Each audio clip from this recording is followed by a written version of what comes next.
Hey, thanks for watching this video. This is one class from the 2022 HVACR Symposium in Claremont, Florida. We have the symposium every year, and so to find out more information kind of upcoming, go to hvacrschool.com/symposium. Big thanks to our sponsors for this event, which was AccuTools and TrueTech Tools. They're the two title sponsors that made the event possible.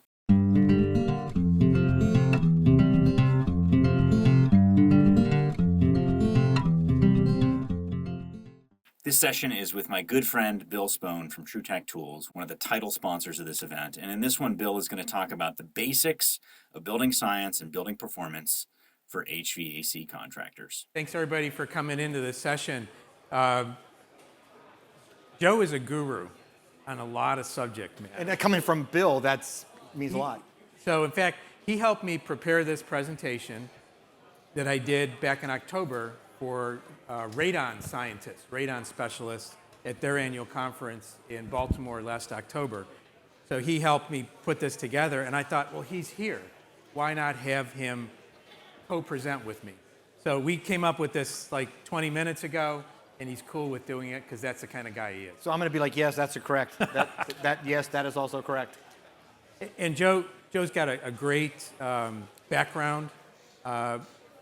Maybe one of the best ways you can learn about it, I do a podcast too, Building HVAC Science. This coming Friday, I believe Joe's episode, my interview with him will be published. So you can kind of listen and hear like a more of an informal conversation with his background, what he's done, is all his past experiences. But anything you want to add? No, I'm excited to be here. You know, this is actually you control the house more than anybody. I don't think you guys acknowledge that. So we're going to talk about building science, but there's no other contractor that actually regularly impacts the occupants more than you do. A bunch of other people made a mess of the house and they're hoping you fix it. And we'll talk about the messes or ways that hopefully nobody did that for you.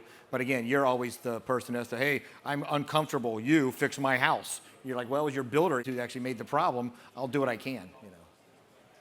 And I think it's important, like building science isn't a thing. It's a continuum of knowledge, and you need to, some people are sort of sheepishly raising their hands out there. If you know a little bit about it, continue to learn more about it, figure out how it relates things.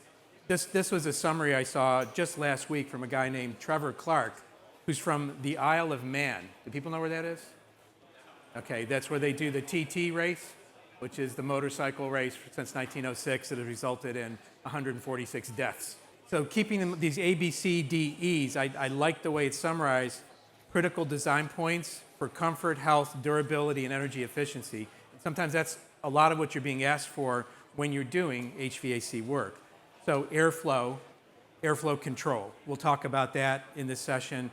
Barriers to preventing airflow, controlling airflow. The actual control devices, dampness, moisture. I mean, you'll hear a lot about that in a lot of these different sessions. And then air exchange. This is to provide an environment that has fresh air in it to dilute the pollutants that are in the air. We recommend using data to back up your decisions. So of course, I like that because I sell test instruments, but I think it's a really great idea because it allows you to have something to rest your decisions upon.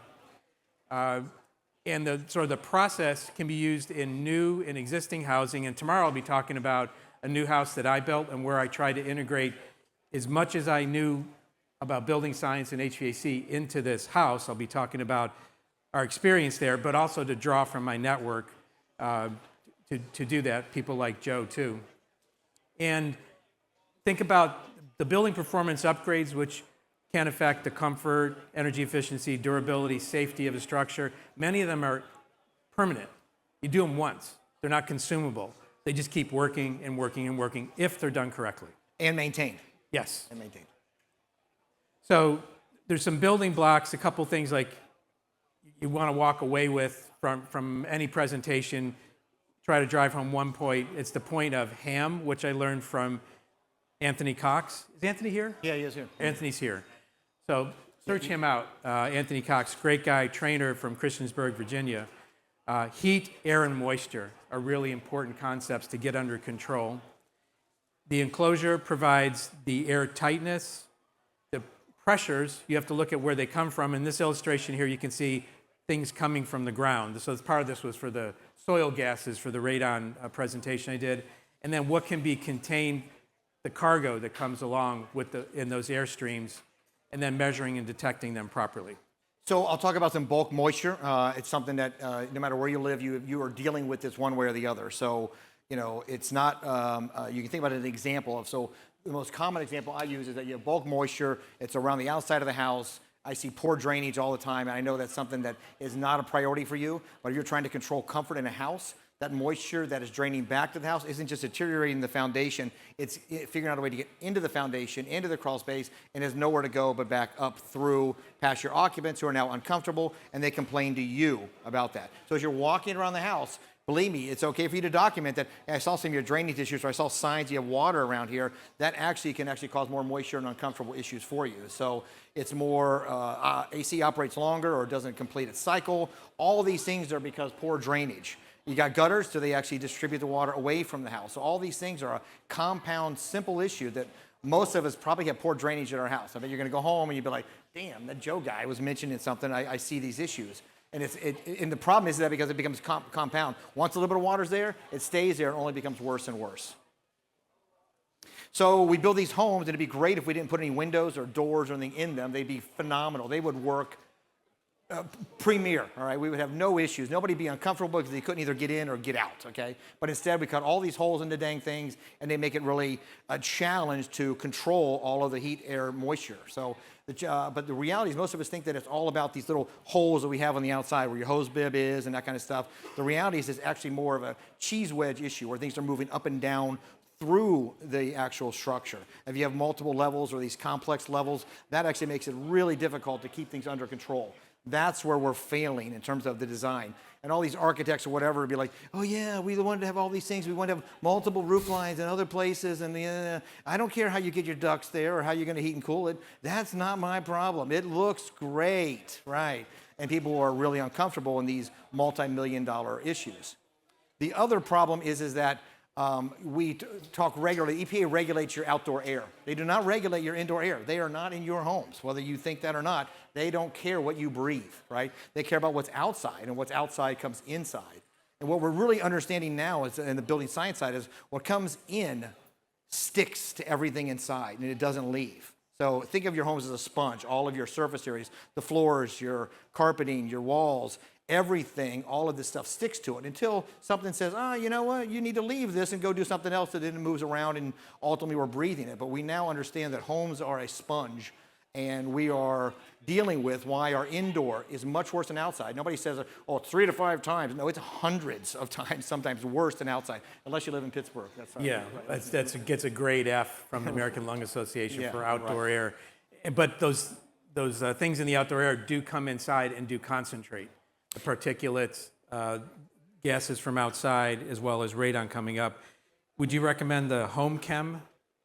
Yeah, if you're looking for some great information about what's really going on with the chemicals inside and outside, especially inside, you can go to search home chem, and they actually took a house down in Austin, and they spent millions of dollars, and they said, okay, you, university, you're just going to study the particulates that come off from cooking. You're going to study what happens when people clean, and you're going to study what are the materials that are in there. And then you guys all work together, and they were finding out that strange stuff happens while you're cooking, or you cleaned earlier, or just in general, and your ozone and the light comes in, and your cleaning products turn into new different chemicals, that stuff we never could fathom. They're now trying to still explain all that. They explain why Thanksgiving meal is one of the hazardous times of your life, when all your family are around and you've got all these toxic stuff that you want to eat in a couple hours. You definitely need to look that stuff up. Go ahead. So these are some things that are outside. We're like, oh yeah, the air, and don't say fresh air. You can explain to your clients fresh air, but in general, it's not only fresh. Somebody's burning leaves or doing whatever, or you live near some nasty place, it ain't always fresh. So it's just outside air. Fresher maybe. Yeah, right, yeah. So these are all things that are outside, and again, homes are sponges, and I tried to change the word from air leakage to infiltration. It's kind of a weird word. You can use it, industry uses it, but it means energy. And the fact that you're $5 a month that's doing from your meter doesn't really impact your clients. They're like, yeah, great, thanks a lot, buddy, for sending me $5. But if you could save stuff that prevents actually days off work, their kids getting asthma attacks, or doing a variety of stuff, that actually brings the meat to the potatoes. They actually want to listen to you and willing to pay an extra $800 to upgrade their filtration system or more. So air leakage is a contaminant or exposure pathway. Stop using air leakage as an energy penalty. That's a minor issue. So all these things happen to the house. They're all coming inside. And the one thing that I tried been promoting is that we have allergy seasons. You guys are familiar with allergy. Yeah, it's allergy season, allergy season. But what we're not admitting yet, and we haven't identified, is wildfire smoke season. You guys are probably the only part of the country where you're not really getting it. But if you live anywhere kind of north, even though it's in California, it impacted Canada, it impacted New York, and all these upper states. They now have wildfire season, and they don't have wildfires. So this is something that's happening regularly.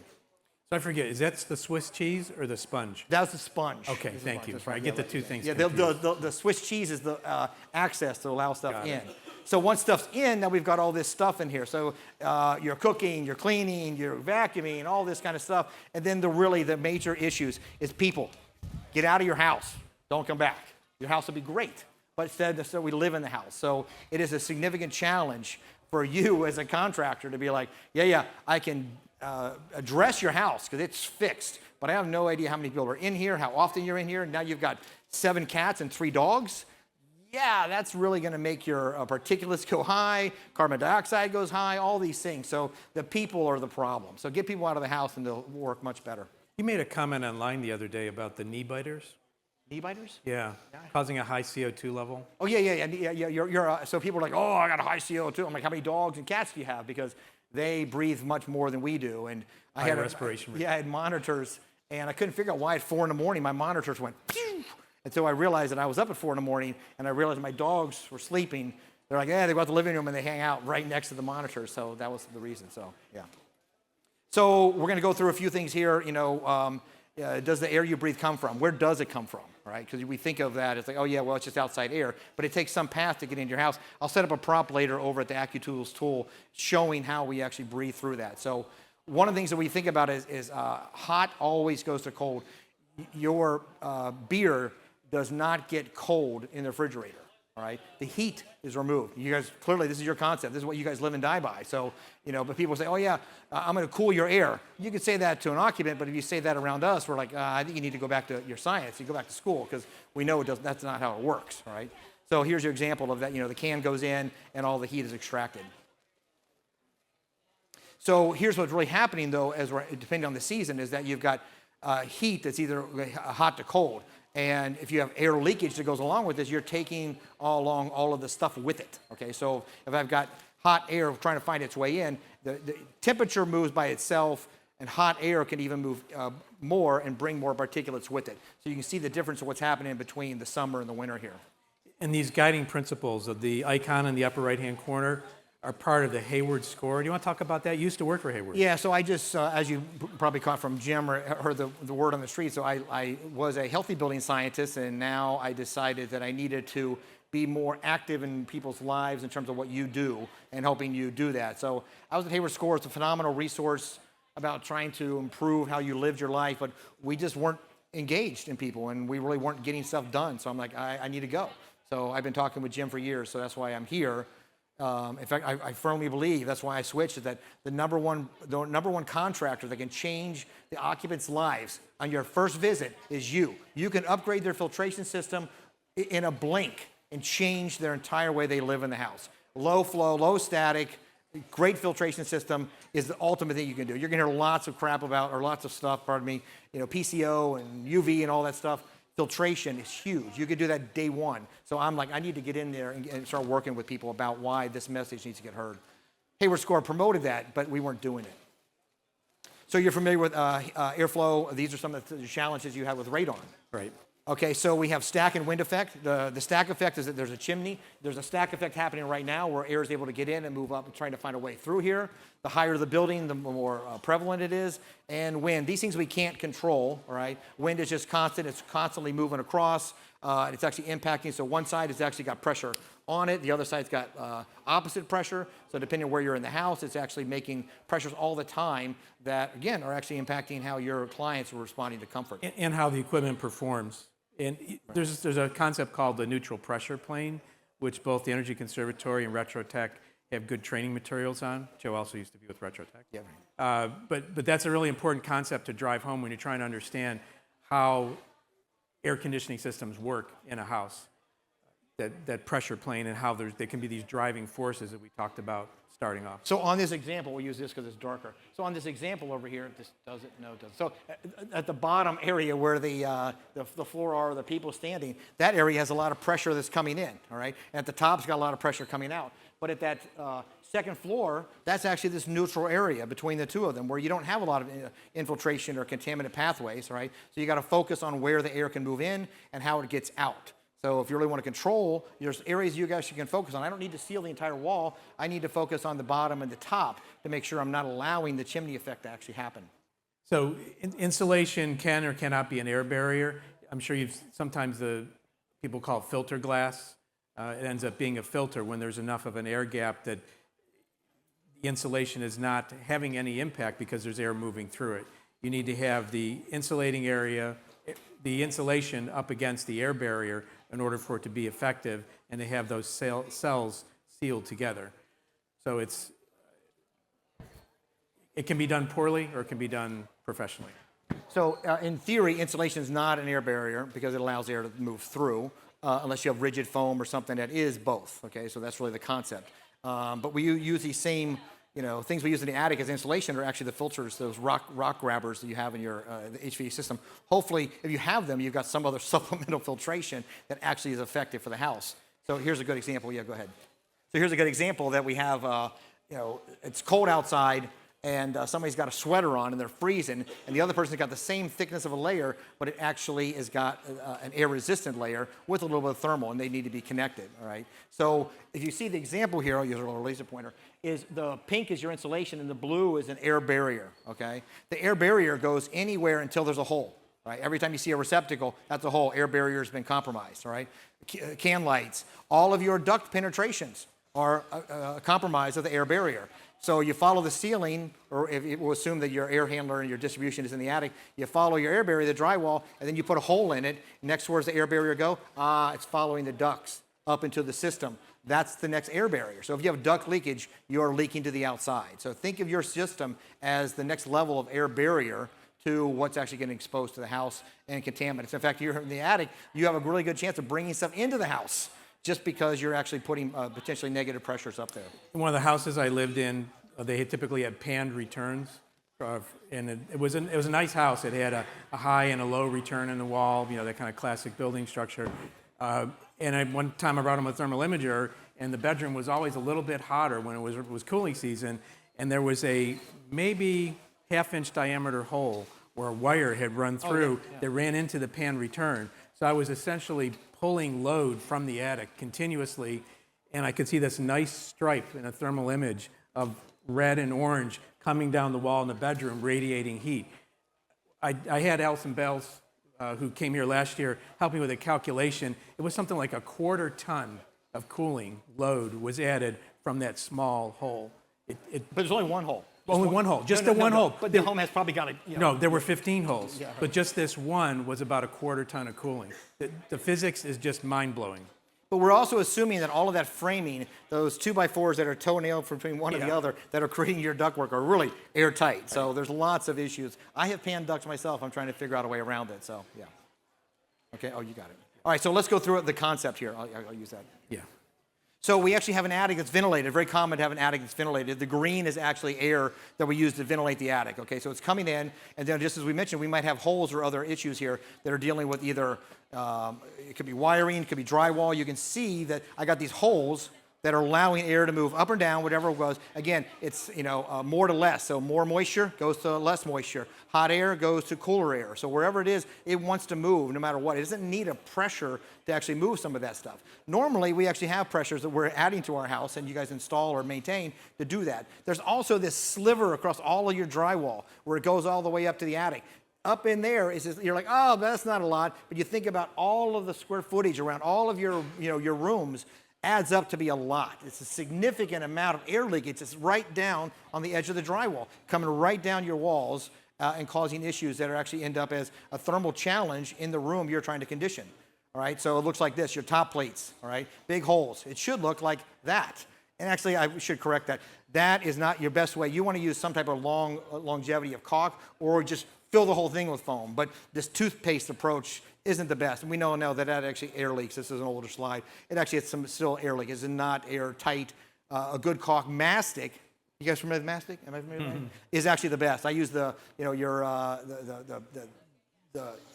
mastic with actually the fiber. Thank you. Right, here we go. Or, yeah, and the fiber tape with the mastic in it. So, all right, so we're back. Let's watch this move down. So somehow I've got stuff in the attic that's moving down my walls. I can see what's happening. Somehow it's actually going to get down to the first floor and even the second floor. So we're watching the path come all the way down the wall, and I'm wondering, how does that actually get all the way to my kitchen? Right? What's causing that air from the outside to the attic to get all the way down there? Anybody see it in the picture? What's causing that? The hood. That's right. So you turn your hood on, air goes out, air must. Everybody, come on. This is air goes out, air. All right, great. So I'm taking out 100, 200, 300, 400 CFM. That's much is coming in. So it's like, oh, here's a nice simple path. I'll follow over here, here, and there. And next thing you know, you're taking the air from the attic down to your kitchen, all right?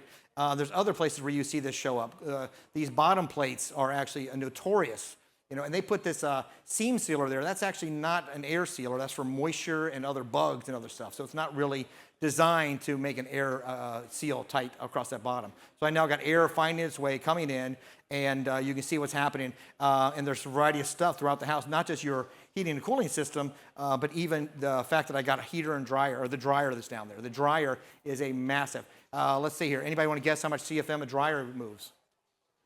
Yeah, some guys over here. Group over here. Give me a number. Yeah. 400. 400. I got 400. 400 going 300, 400. Who's got 600? Let's go back downtown. 200 sold. 200 CFM per what? Per minute. 200 feet CFM per minute. Per minute. We do the math. 1,200 square foot. Most of the house in an hour. For those of you that are doing how long do you guys run your dryer? 60 minutes. Anybody else? Turn the knob all the way on. If you're not answering, your wife does your laundry. Okay? That's the problem here. Okay? So she knows, and she knows you don't need to do 60 minutes. Okay? But however long it's on, that amount of air is coming in. So if you're really comfortable on a cold day or a hot day on Saturday, and you're doing what you want to do, or on Sunday, and you're like, yeah, it's really not that comfortable, because she's doing what? She's doing your laundry and drying all day, taking air out and bringing hot or cold air in, right? So try and do your laundry. You got to go home and convince your spouse, your better half, you know what? You can't run the dryer during the day, okay? You should run it when we're not home, or at night, or early in the morning or something. I'm sure you'll be successful converting how you condition your air with the dryer. So if you are able to control some of these things, you'll find out that you're now in control of these things. And ironically, there's a system similar to the dryer. That's a heating and cooling system. So if you have superior leakage, you probably not have much of an issue, but if you don't, you're in the same stuff. So similar to the thermal. Thermal, that's right. Yeah. Water, moisture. Yes. Some of you may be familiar with this concept. It's been around for a long time, and that is that diffusion. If you're not familiar with diffusion, diffusion is the amount of moisture that literally moves through materials. Like rubber is almost impenetrable. Metal is impenetrable, but like drywall or other surfaces, they allow moisture to move through, okay? It's just what happens. More moisture on one side, less moisture, it's coming through the material. It just means how long it is. What's its perm rating, right? So drywall has a specific perm rating, all right? So this one you can see on the one side, here's our pointer here. On the left, right, this one has no hole. It's just a painted piece of drywall, one of them. You probably got 50 or 60 of them in your house. This one's just got a 1-inch hole, just a 1-inch hole, all right? And the amount of moisture that moves through that over a heating season is around 30 quarts of water, right? So it's a lot of moisture. If you do this in your climate, you're dealing with gallons per day, all right? It's a huge amount of moisture. But it's just one small hole. Most homes have how much of a hole? You have probably around 3 square feet of an average leaking of a house. But let's try and see if we can't make this actually visualize itself. So again, on the left was solid. On the right is a hole. They both have diffusion, so they both have the same amount that moves through them. The one with the hole has a whole lot more moisture that's moving through. Let's just add it up. So clearly, we have 1 quart of water showing up, and for one hole, and then you can see that how much I'm filling up a joist space visually. What happens over the course of a heating season, that is an enormous amount of air leakage. So this is a mixed climate. You guys are a high moisture climate, so it's even more. So I've got 30 quarts, or for those of you that are metric, it's 28 liters. I know you were curious about that, so yeah. All right. Oh, should give you a better slide. Okay, so we're going to do a quick quiz. Okay, the answers are on there, so don't look at don't look over there. Don't look. That'll get looking. All right. So how much does the bath fan move? All right, or it could be what? What in general? Now 50 is minimum. You're probably getting 75, yeah. maybe up to 100. If you got 150, you got a big bathroom and people with a lot of money. How about your average range? What do you guys know about an average range? How many people put in more of 400? Who's putting a range in that's more than 400? Yeah, there's one over here, right? You've got to watch it. Small kids and animals can leave these things. 1,200 square foot is not uncommon CFM for one of these things, okay? Downdrafts, these are the Gen Air, all right? And then you got these emerald hoods. Those are the ones that suck all that. All of that, and then we got our dryer down at the bottom. And your air handler, it doesn't leak, so we're okay. But this is the amount of CFM that's moving in and out all the time. And you only have one bathroom, right? One bathroom fan? And only one runner at one time, plus the dryer, plus cooking. So you can see all the CFMs that are leaving the house that have to come back in. All right, I like to visualize stuff. Let's visualize this, the concept. So this is a bath fan and a kitchen for just 20 minutes. Is that right? Yeah, 20 minutes runtime. This is the volume. I want to visualize the volume that we have that must leave and come in. And it clearly doesn't just come through the wall like I showed you here. It's actually coming through all the penetrations that we've shown you in the previous slide. So this amount of air leaves and must come in when you run your bath fan for 20 minutes or your range hood. This is a low range hood. This is only 100 CFM. Small bath fan too. So you can visualize what's happening in terms of the amount of air that's moved. And so the air that's coming in is really nice conditioned, clean air. It's filtered. Everything's good to go. We're temperature controlled, right? Yeah, we're okay? All right. How about that dryer? Let's do the dryer thing. So this is, I had to turn the house sideways to show you the amount of air that your dryer moves for just 60 minutes, okay? So for those of you that are doing the 60-minute dryer, this is what's going on. So you imagine why you're getting uncomfortable because you're drying your clothes, enjoying your beer, watching the game, and you're realizing that now I'm getting colder or hotter. So you can see it's a huge volume. And we only do one load a week, right? Yeah, okay. We did this already. This is the bulk moisture. I'm gonna skip past bulk moisture. Yeah. So what happens, though, is one of the things you realize in moisture, for you guys who live in the moisture climate, we have moisture everywhere. I'm lucky I finally moved to Denver. I live in Arizona where we're like moisture. Those things just are not a challenge for us. So the moisture is getting in as we strive below. But here's what happens when actually it comes in, is that we're going to combine it with air infiltration. So air is green, moisture is blue. You're going to watch things go in and go up and find the path out. This is just how nature works. This is how it's working all the time. It's going all the way up. And it stopped on the right side. It did not stop on the left. And the difference is because those of you that think that adding that super thick spray foam is awesome. Well, it has its issues. Because what happens is that when the moisture is moving up, it says, I will stop here because I really am struggling to move through. But it will move through. Those are not one, unless you do a great job of making sure it's all super tight, no gaps between any of your framing, it will prevent that moisture. But the challenge is that what happens is that it doesn't. There are all these little gaps. So it's about a 20-year issue that you'll happen, that you watch your roof rot out over 20 to 30 years because you let moisture move through. On the other side, it's an old style. Moisture gets through to the roof deck? Yeah, it gets through the roof deck. And it has nowhere to go except the roof deck. So it's like, okay, I'll stop next level and eventually find its way back. But the other side is vented, and it actually works well. Wait, we're switching. You're just saying, hey, Joe, good job, right? Yeah, right. That's correct. That's correct. So wait, so you guys don't have any duct leakage in your systems, right? Just to make sure we're on the same page. I know that that's impossible task to have duct leakage, but it is without question the most common thing that happens. It happens at the air handler, which is your greatest leakage. It's happened other places, and I've done home inspections where I was shocked at some of the things that I would find at some of these issues. But I want to make sure you understand the impact that it has on the actual envelope and on the people itself. So we think, well, duct leakage, I mean, they're not getting the air they wanted, or I bring in some hot or cold air. But you actually impact the pressures in the house, okay? So this is supply leakage. Supply leakage sucks. And it sucks because they both start with S. Supply and suck. They go together, okay? And what it's doing is it's sucking on the envelope. So it says, okay, we'll just say that these are 500 small CFM. We'll call it 1,000 altogether. 500, I'm losing 500. Going to the attic, going to the crawl space, going somewhere. But my motor says, I'm pulling 1,000. Give me 500 from someplace. So it says, I'll find some leakage in your house, and I will replace that 500 from anywhere I can, path of least resistance. So the supply leakage does that, okay? You'll find out that this may actually be better, even though it's worse for what you're doing. So I'm now creating this pressure on the house, this negative pressure. So I'm like, well, let's do the opposite. So I got a return. So instead, I got a return leakage, so I'm going to bring extra pressure in, right? And many of you feel that more people have return leakage than supply. I kind of agree with that. You're like, oh yeah, return is not that big of a deal. But here we're actually putting a positive pressure on the house, which in general I would rather have than the other one.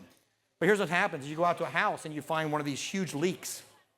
You seal it. You're like, God damn, who the hell, what idiot did this? And you find out later it was, it was you 17 years ago, all right? You're like, oh man, must have been a bad day. So you fix it. So instead of having dominant return leakage, what do I have now? Return's fixed. What's the next one? Supply. We're back to supply, right? So let's go back to supply for just a second. All right, so supply is saying, I'm going to grab air from outside. I have a hot water tank that's in somewhere that's connected to this negative pressure.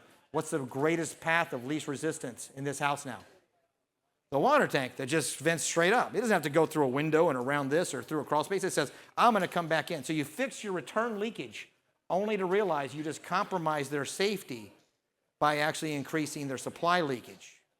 And now they're backdrafting on their hot water tank. Never thought you would have never connected these two things. Next thing you know, they got carbon dioxide. Carbon dioxide alarms going off. You're like, what the hell's going on? Your house is so messed up, right? You need to fix everything at once. You can't assume that one will lead you to the path of solving the rest of it. We talked a lot about the movement of heat, air, and moisture through the enclosure and knowing about the barriers to that and controlling that. So blower door testing, you're going to hear a lot about that this week if you haven't heard it already. That's a very important key to determining how much air leakage you have, and then using the blower door as a tool to find that leakage, to seal the leakage, and to get control over the air. In fact, you can use your blower door to determine if your ducts are leaking. It's a real simple path. Right? Go ahead. Yeah. So you got your blower door going, right? We'll just say it's in our house, and blower door is going. So I'm depressurizing. It's one way. Remember we talked about the ducts. So the ducts are now the air barrier.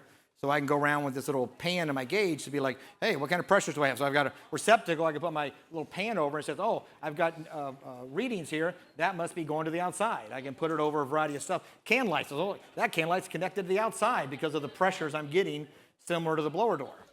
Put it over my ducts and realize that, holy cow, I've got 3 or 4 pascals. That means it must be connected outside. I'm bringing outside air in while the blower door is taking stuff out. So it's a real simple way of doing diagnostics. Oh, we're in Florida, right? I actually trained over 300 HVAC contractors with FRACA a couple of years ago because you guys are now potentially had to install an exhaust fan if your blower door became less than 3 air changes per hour. Ventilation? Ventilation, yeah, right. Ventilation, yeah, do a whole house ventilation system. What do you think the number one question I got from a group like this? Number one, I mean, it happened every time. Can I just put more holes in the wall, or can I just put a vent that just goes through the wall so that we won't be below 3 air changes? So when the guy does the blower door, it'll be like 3.2 or something, and I don't have to put the fan in. It was stunning. It was a common question. Like, can I just drill more holes in the top plate so that we won't actually reach that number? It was stunning. I couldn't believe it. Not like one guy. It was really the most common question. So I think I'd probably add that to the slide. Is don't cut more holes just to get your number lower. Oh, wait. But I did tell them to get a blower door, or at least have a pressure pan, because most guys who do a blower door don't have a pressure pan. So when they're like, oh, the system's failing and it's your fault, I'm like, could be the electrician, it could be a lot of people. Go over there with the pressure pan and be like, let's find out, because I sealed my stuff. I sealed around all of my openings. And if you had a pressure pan, you could either learn that you did fail or learn that you're not the problem. Go call somebody else with a simple pressure pan while the guy's doing a blower door. You could determine that you're not the problem. See you later. But I came back to confirm that. So the 2 world-leading companies that make blower doors and duct leakage testers are both here. Energy Conservatory over here, Retrotech over here. Go by and ask them to learn more about this, how you use a pressure pan along with their gauges. Pressure testing is a tremendously revealing tool to tell you about these problems with air. Because it's not just your ducts, it's also where you didn't seal around your ducts. Right. And hopefully you're familiar with the blower door test as illustrated in this little image here. But basically you replace a door with a air barrier cloth with a fan in it. And then you control the fan to take the house down to a certain pressure level. And then you measure the amount of air going through that. So you basically sum up the air infiltration leakage under a test pressure on the house. Similar to measuring the flow in your air handler. Yeah. And this is what a blower door kit looks like. If you're not familiar, again, it's a large fan, but it's not just any fan. It's a fan that can be controlled, can be ramped through various speeds, has different orifice plates in it, so you can control the amount of air. It's like using your digital gauges on an air conditioning system. You got to use this kind of digital gauge on a house to really tell what's going on with airflow. But it also is going to determine if you have connections or areas where you're trying to like reduce. So I'm like, oh, I can actually tell my attic is majorly connected to the inside of my house or my crawl space, which means when my air handler runs, this stuff is causing those things to connect. And you can also determine other things with it as to what's going on with any place where it's connected, specifically the garage. The garage is the most awful place besides the kitchen. Kitchen's number 1. The garage is number 2. They're just horrific. We should never have them in our house. And the pressure pan is a pretty simple device. Basically, you have the suspected area, you seal it, and you have a hood that goes over it, connected to a digital gauge that tells you what the pressure is on the other side of that device, so you can determine the amount of leakage. Not the amount of leakage, but the kind of the percentage of problems. Percentage and where. You can actually track it down as, you know what, this is an area I need to focus on. Wait, pause. How many people work with somebody that does air sealing? How many of you are doing a whole house system? Like, I do this, but I work with somebody that does that. Anybody here have a energy group that they work with? If you want to triple how much money you make off somebody else doing work, that's your relationship you should set up, because they're all over the place. And they're the ones that are going to crawl all over and fix those problems. And you just make money off the referral. I'm telling you, it's one way to expand what you guys are doing. So HERS raters, building performance contractors. Right. Well, it's actually a lot of installation installers now. Yeah. That's their goal, is they want to be able to control the envelope. So they do air sealing now as part of that package. So that's a great relationship. And then a blower door test, you can use infrared imaging. If you do it at the right time of the day, you have the right kind of conditions, you can walk around and you can actually see these temperature stripes in the wall, which will give you an idea of any of the sort of the attic penetrations or any other outlets, exterior wall outlets, that kind of thing. Yeah, Sam's got some good videos. I don't know if TEC does. Sam's got some good videos on this. But you want to do a first scan to find out where my insulation is missing. Like, okay, now turn the blower door on and you're like, holy cow, this is a major air problem that I'm having right here. Right. Time of day, though, is important to do that testing, because the sun's going to mess you up. So you have to do it early in the day, or at least track where the sun is, keep good notes.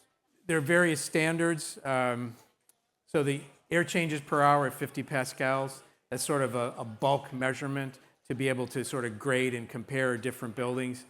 A passive house. Explain what air changes is. Sure. Air changes would be taking the total volume of the house and the amount of cubic feet that's inside the house, and then how much of that moves in an hour.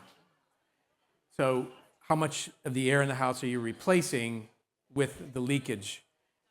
The ACH 50 means it's a test being done at 50 pascals, so the test pressure.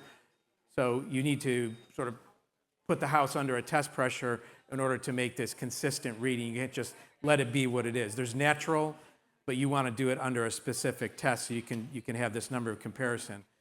So I'll be talking tomorrow about the house that I built, and we'll talk a little bit about what passive house, with the whole definition of the basic definition of passive house standards, but they're looking for 0.6 air changes an hour. The IECC, the International Energy Conservation Code, was looking for 7. 2009. That's 2009, right? Many states have moved to 5 air changes per hour. As you can see, it's starting to get tighter and tighter. 3 is the 2018 IECC, and the IECC isn't necessarily adopted by every authority having jurisdiction. They may change or vary different parts of it. What's the ICC? Oh, International Energy Conservation Code. And the house that I built, I went for 1 air change per hour at the test pressure of 50 pascals. When you get down to those lower levels, even below like 3, you need to look at mechanical ventilation. Or put more holes in. I mean, you got a choice. What's easier? Right, yeah. Installing equipment or drilling holes? Let's go to a Spohn home, Yeah. right? Which one is a ultimate level to get to, all right? So you can imagine if your home is super tight, like you can imagine, closing off any of your vents in one of your small rooms or your bathroom and being in there for a long time, right? And add your dog or something, right? What do you think is the number one issue you're going to probably come across pretty quickly? What's probably going to increase CO2? Thank you. Yeah. So I now got all this, and I'm now struggling to breathe. So when you get a tight home, even below 3, what is a good ventilation strategy? Briefly, what's a good ventilation strategy? Xavier, you're in the room. Speak up. What's a good ventilation strategy? Balanced ventilation. What's balance mean? Okay. That's right. So he's saying, I don't want to just use exhaust to just bring stuff out because it's bringing crap in through wherever You don't know where it's coming in. You don't know from. where it's going. It's out of control, right? So I want something that says, I will take some stuff out and I will bring stuff in at the same time. Also allows a neutral pressure plane in the house, controls the environment, and you can do balanced ventilation. Here, I know it's a myth, but you can do it. You probably need dehumidification. You need to talk to Nikki over there at Santa Fe. But those two things work well together. So if you're really going to get tight and you're just relying on exhaust ventilation, your people will be uncomfortable, right? And it's not just a temperature uncomfortable. Breathing is uncomfortable. People say I'm uncomfortable. It isn't just temperature anymore. It's because they don't like that room. Something's going on in that room they don't feel comfortable in means uncomfortable. And a good catchphrase to keep in mind, if you haven't heard already, if you build it tight, you got to ventilate it right. Yeah, it's a stupid phrase. I'll correct you. Good. So ventilate it right means you do something that's a strategy. An exhaust fan, a fart fan, is not a strategy. So quit thinking that, we met ASHRAE 62.2 because we put an exhaust fan that runs all the time at 20 CFM. Really? That's doing nothing for what you think about as making your occupants, comfortable and healthy. So option 2, offer it. They don't want it. You at least put it on the table so when they come back later. Balanced ventilation. Or they talk about, no, this isn't working. Or, my kid's asthma keeps acting up. Like, well, we suggested this. Okay, now it costs 3 times as much to put it in. I've got to watch our time here. So Caleb's got us. Okay, he does? Okay. Yeah. So a properly sealed house is more comfortable, has reduced energy costs, has better indoor air quality. And makes your HVAC system work really well. Yeah, it does. It provides perhaps a lower load. And I'll talk about tomorrow how I have a 4,400 square foot house running on 2 tons air source heat pump for heating and cooling, and how that can be achieved if you can pay attention. You can move in that direction if you pay attention to these kind of details. So pressure and thermal boundaries should be continuous, as we mentioned before. The air is kind of the one of the things you have to pay a lot of attention to. That's why we talk a lot about blower door testing. Air leakage requires a hole and a pressure difference. So as Joe has shown with the supply and the return leakage, natural forces, other stack effect can cause air to flow where you might not think it could be flowing. Duct location and condition can cause room and pressure imbalances. That goes back to the balanced ventilation concept that Dave raised his hand and mentioned. And the blower door is the device you use for quantifying the air leakage. Thank you for reading that slide, Bill. I know. Isn't it awesome that I can do that? You did. You without did it well. my glasses on. Right. Yeah, they're on your head, just so you know. Okay, great. We do need to exit the stage here pretty quickly, but I want to thank you for listening. Joe is my reference and resource. Find a good reference and resource. Bill is also my reference and resource. That's right. For different things. Yeah, right. Yeah. So you can get in touch with us with these email addresses, Joe at Measure Quick, Bill at TrueTech Tools. Thanks for watching this video. Again, to find out everything we have going on, you can download the free HVAC School app on Android or on iPhone, or go to HVACRschool.com. And then specifically up in the top, you'll see events to find out more about upcoming symposiums. Hope to see you there.